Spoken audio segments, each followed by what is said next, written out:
Yeah, every day is a battle.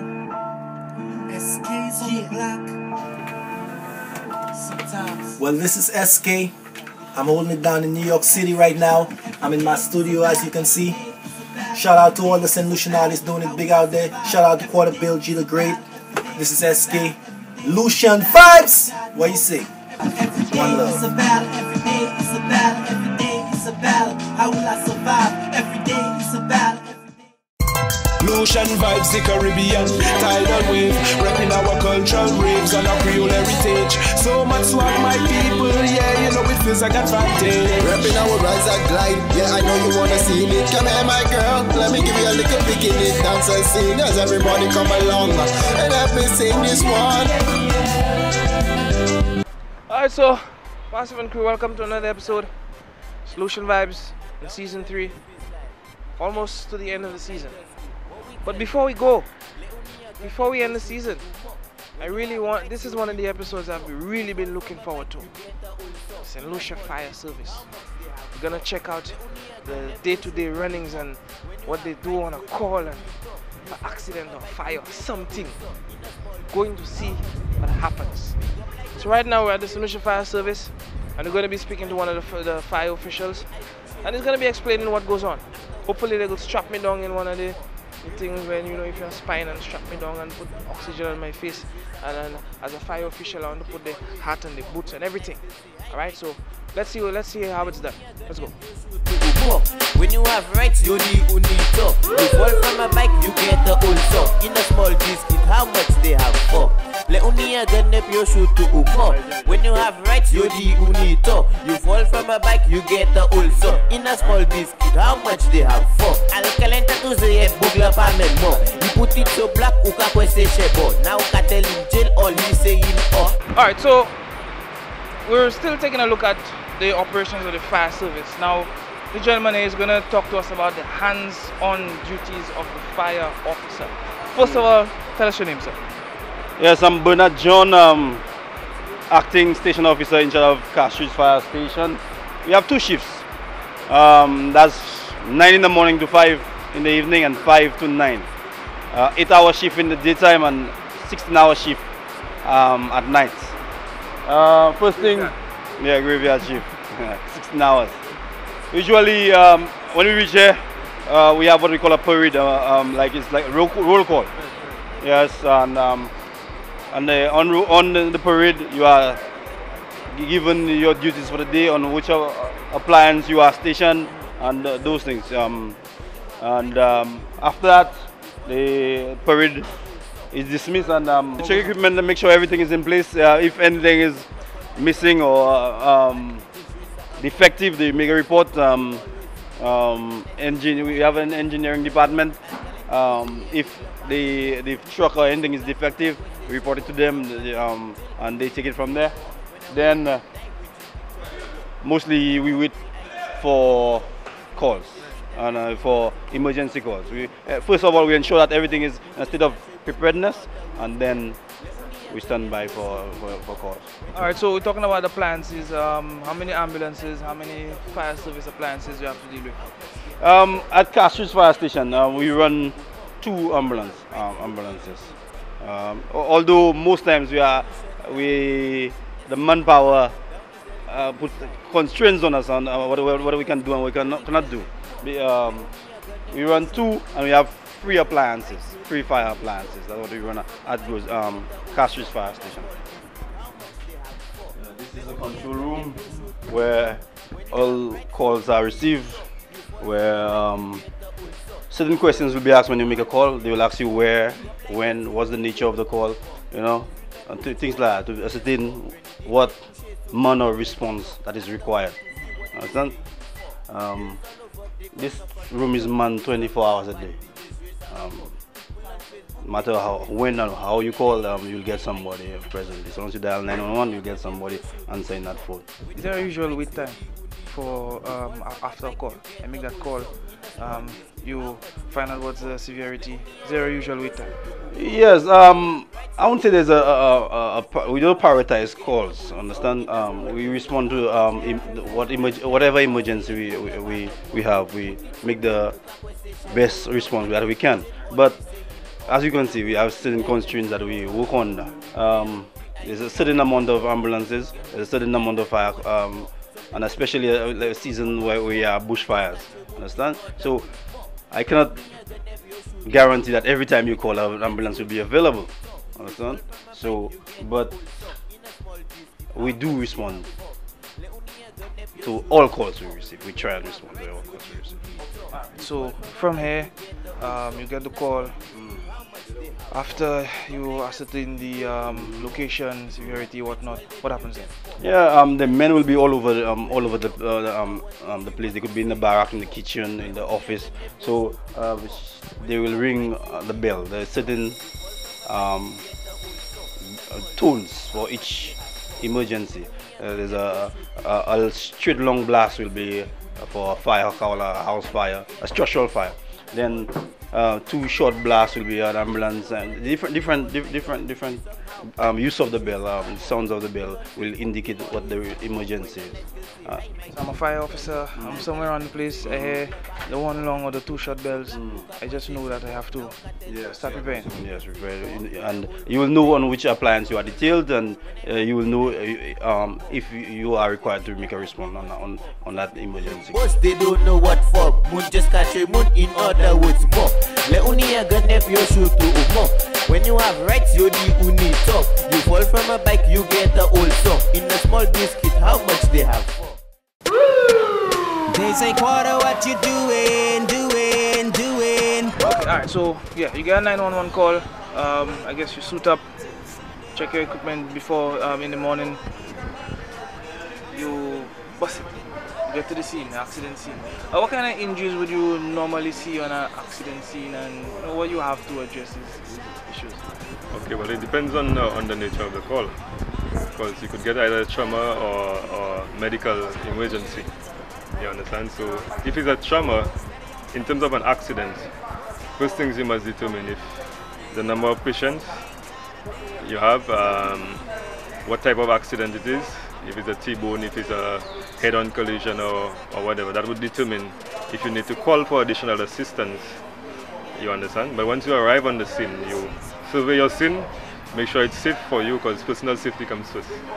You understand? So after that is done, basically you determine the number of patients. If you need, we either call Grozile, or it depends the area. Sometimes it's closer to Denry, we call Denry. You understand? And in that point in time, we just use our equipment, our extricating equipment. If the person needs to be extricated, then we would bring the rescue tender, which has equipment to extricate, actually, to remove somebody safely from a crash. Understand? Okay, so let's maybe deal with a trauma. Somebody maybe just get a little neck injury or something. What do you do from there? Alright, from there, patient assessment is very important. Yeah? You understand? You must do patient assessment for everybody, whether it is a medical or a trauma. When you reach on the scene, you must stabilize the person's spine, C-spine. You understand? You must actually put a cervical collar on them. The first thing you do, you get somebody to manually stabilize the head, because you don't want the person making excessive movements, because they can have spinal injury. Then you place a cervical collar on them one time. I'm grinding. So what we're doing now is actually, we're going to show you what we actually do when we immobilize somebody who's in a traumatic injury. I've already placed the cervical collar on you. All you guys are going to do is just demonstrate how we're going to place you on a backboard. Alright, so we're assuming that we have somebody holding you. So I'm just going to have you come up. Now you wouldn't be making all these excessive movements, eh? Yeah. You understand? Yeah, so I'm laying on the floor somewhere. You laying on the floor somewhere. If we had to do the proper way, it would have to be done on the ground or something to actually show you how it's done. But for the purposes, we'll just have you, yeah. It's always advised that if you see somebody on the ground and you don't know what injury they have, it's not advisable to shift them. Okay? It's not advised that we shift them. if you know what injury they have, and even if they're walking, that doesn't always mean that they're okay. All right, now when we have him on the backboard, what I would do, normally I would take out your shoes. I'll take out your shoes just to, I need to check pulse, movement, sensation in all extremities. Okay, can you feel? Okay, I'm going to check his pulse. Okay, you have good pulse in his posterior tibial. Okay, can you feel me touching you? Yeah, man. Okay, wiggle your toes for me. Alright. Okay, I'm going to go up and check his distal pulses in his upper extremities. Okay, both radial pulses are active. Okay, squeeze my hand. Alright. Starting from the head. Okay. I check for any injuries in the head. Okay, if I'm looking for blood, I'm looking for any obvious deformity. I check the eyes.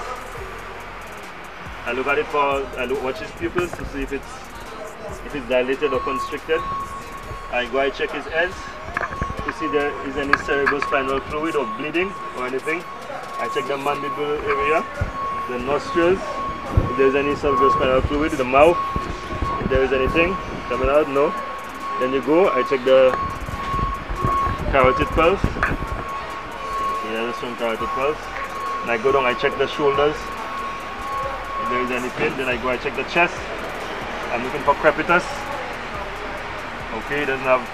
Normally the person would scream or would make a sound to let you know that they're in pain. Okay, so you don't go too hard on when you make your head to toe exam. Okay, you don't go too hard. Then you go down, you check abdomen. You go down. When you reach in the abdominal cavity, you take each one of them. There are 4 cavities, okay, from the navel line. So I go in the left upper quadrant. I palpate. You don't go too hard, you just squeeze on the person's belly. I go to the right upper quadrant, gently. Left lower quadrant. After we're done with the abdominal cavity, we always check the back. At a point in time, you check the back, you push your hands under the back, you palpate, you look to see if there is any bleeding or anything, because from a motor vehicle accident, the trauma can be anywhere in the body and it's not always obvious, you understand? You may look at somebody and then you don't know the extent of the injuries. You may have internal bleeding and all that also. Alright? So after we're done with the back, then when we reach the pelvic region, we give it a gentle press down. Okay? If there is any crackings on crepitus, then you know there is injury in there, there is internal injury. Alright? Alright, when you leave the pelvic region, we continue going down all the way. Check, the person will make a noise, a sound if they are in pain. We check for any obvious signs of bleeding. Any sound, then you go all the way down. Back all the way down to the feet. Okay? At that point, we've done a full head to toe exam. Alright. Now what we would do at that point in time is fully mobilize you on that backboard. You right, since you're already lying on it, we're gonna strap you in. With your head, at that point in time, your head would somebody would be at your head all the time until we fully strap you in. That's where my partner comes in. Okay? What we're gonna do, we're gonna go ahead and start to strap the body in. We don't normally strap the head first. If you do the head first, then the body, especially if there is movement, the body will, you don't want the head being stay in one place and the body is moving, dangling up and down. Okay? So you normally strap the body in place first before you go to the head. I'm grinding for the what you doing. Me, I'm getting money. No joke up in the streets, ain't a damn thing funny. I'm grinding.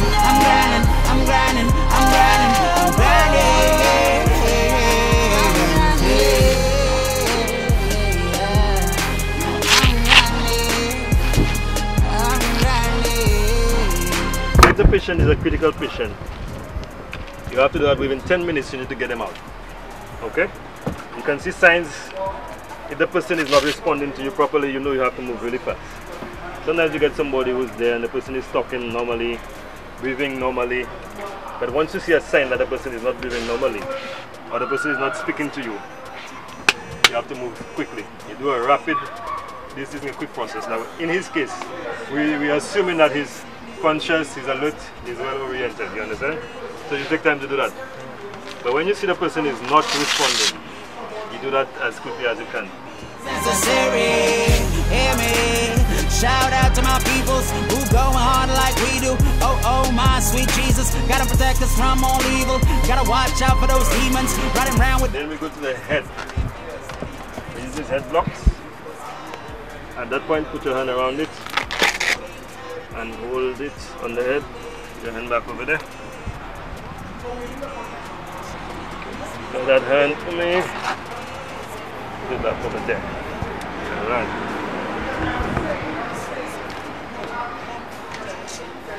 Then we secure his head in place. We go this under the chin. Go back into this right here.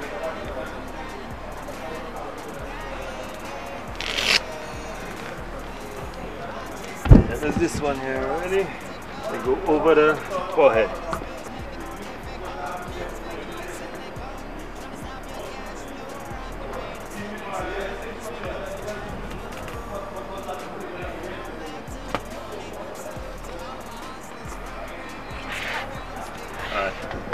At this point in time, the patient is fully immobilized. What we would do, we'd give them some oxygen. We treat for shock when you give them oxygen. Okay? The patient doesn't need to have breathing problems for you to give them the oxygen. I'm getting money, ain't no joke up in the streets, ain't a damn thing funny. I'm grinding, I'm grinding, I'm grinding, I'm grinding, I'm grinding. Compromising is just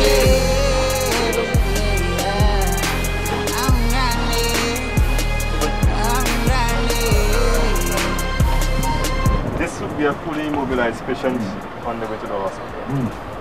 That is if, like I said, for this training purposes, you will see that we took a lot of time on it. But on the scene, you need to do that in 10 minutes. Okay? And get the patient to the hospital, then we hand over. Normally they stays on until the doctor says that you can remove it. Alright, so that's a typical case of a trauma patient being immobilized. It's looking good, I might even need a luggage. I'm swerving, you lurking. I know one thing's for certain, we gon' get that moolah by enemies necessary. Rise another, down from it, let go. I wanna know will you be down for me? This is something that we just can't fight it. It just feels so right tonight. I wanna know will you be down for me? This is something that we just can't hide. That is right. Boy, you got me gone like a pack of bag. The way I'm feeling now, I should probably call a cab. I really like the label, so I didn't check the tag. I say that you the issue, baby, I don't mean to brag. Whatever you deserve, that's what I'ma serve. Bros, throw the birds. I can do my Okay, what is this gentleman doing here right now? What is he testing? He's testing key equipment we use to rescue persons in vehicle accidents. The Weber pump and the combi pump. They are motors we are used to power the jaws of life and what we call a spreader. They are used for cutting and prying when rescuing persons in a motor vehicle accident. Right, so an accident happens, the vehicle basically is folded, it's trapped inside. This is what you would use? Yes, that's the equipment we will use. It comes in handy, would you say? Very much so. That saves many lives in St. Lucia. Right, let's see what else we have.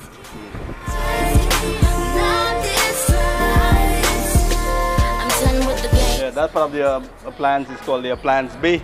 That's where we deliver water. That's where the operator, usually the driver, will be delivering the water on a fire scene. Everything, the gauges, everything will be monitored, and that's what we use. Where does the fire plants normally get water from? From a hydrant. We connect our hose to a hydrant, and we put it in the intake part of the truck, and we replenish that way. You use foam also? Yes. We have 300 gallons of foam. That's the foam tanks. Those are used on liquefied solids.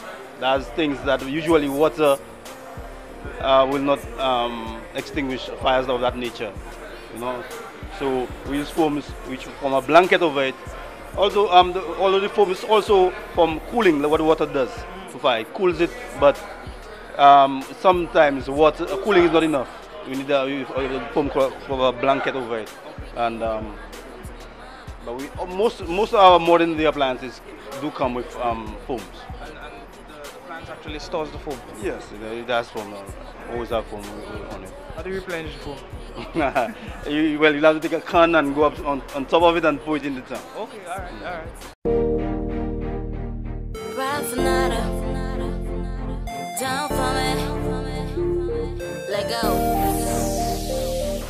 That's the fire and the bunker bottom. Yeah. Yes. That's the fire boots and the bunker bottom. Yeah, he has big feet.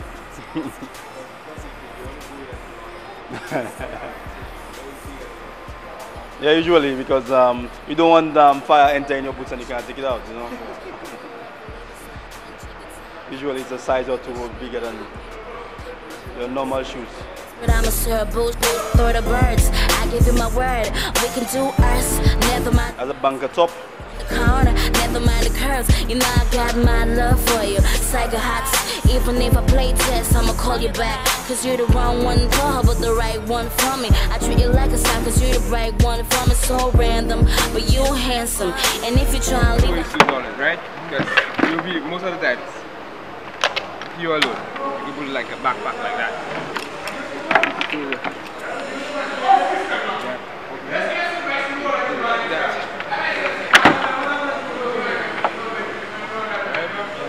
No, you wanna go overhead or you wanna go? I go overhead if I'm professional enough to do that yet. Right, stand there. Stand up.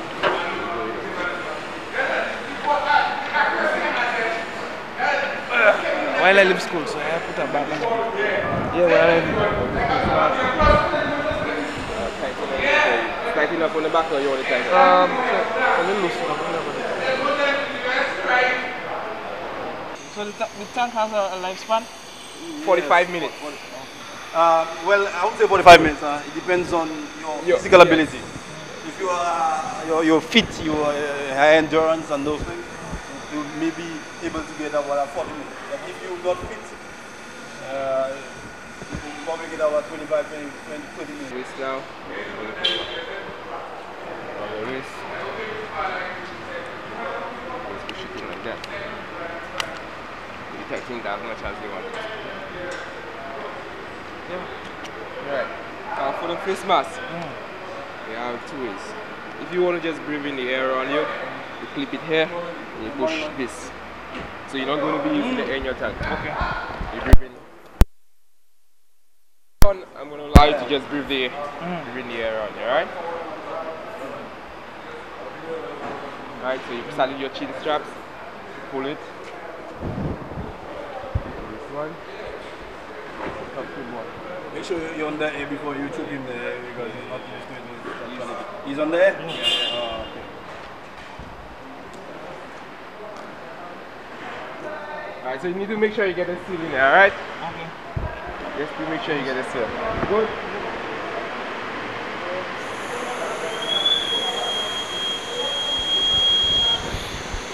Alright. Now you're going to use the air in the tank. To use the air in the tank, you clip here and you push it in. So you're on the air in the tank now. Fresh air. Yeah, fresh air. Alright, so we can go now.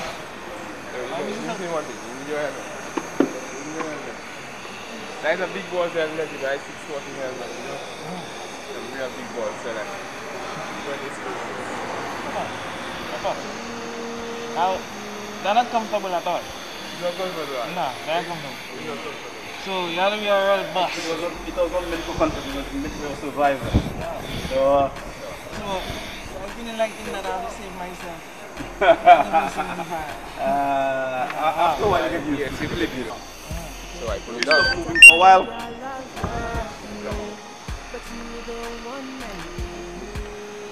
we know what you guys doing.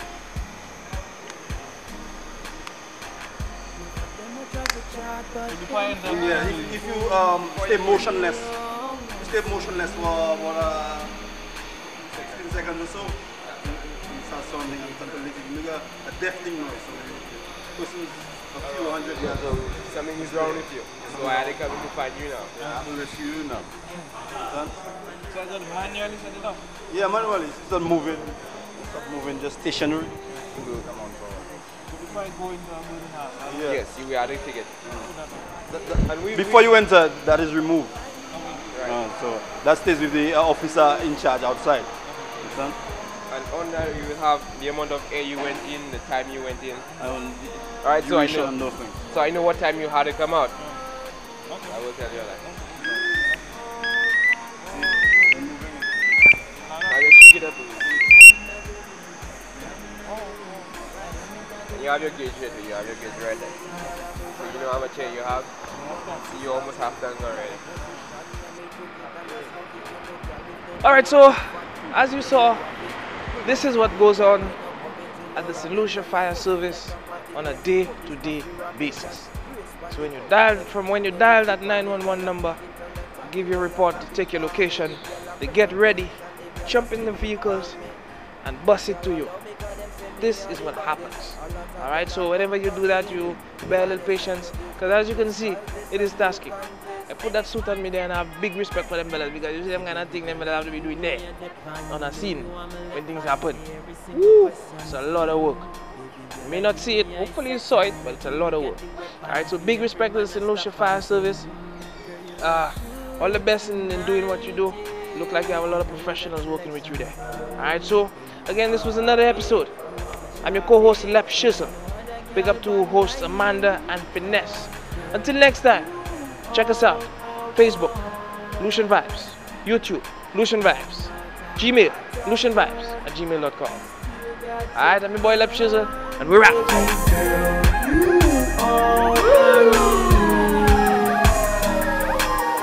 Yeah, me not gonna leave.